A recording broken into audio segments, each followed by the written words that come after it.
This is what they need to see. Mhm.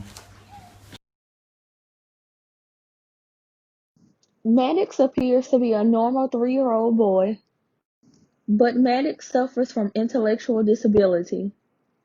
An intellectual disability, or ID, once called mental retardation, is characterized by below average intelligence or mental ability and a lack of skills for necessary day-to-day living.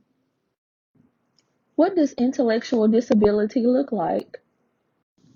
Often the parents of those that suffer from intellectual disabilities begin to blame themselves.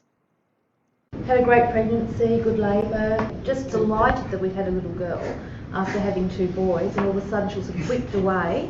I guess I looked back and, thought about, what had I eaten, drunk, been in contact with, before I was pregnant with Hannah.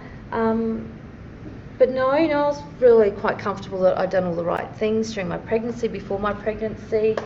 And, we had so many other issues we had to deal with. Emotionally, it was harder to come to the fact with that, I was working almost full time before Hannah was born, and I loved my job, that Hannah was going to be it, that I would have to stay home and I wouldn't have a choice about it. That probably was the hardest part, that our lifestyle was going to change. People with intellectual disabilities are a part of our community. It is important that the general public supports individuals with intellectual disabilities so that they could be active participants in our society.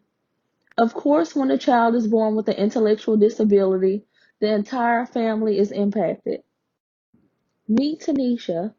His mother hopes that the public will accept her son and treat those with intellectual disabilities with respect while they function to the best of their abilities within society.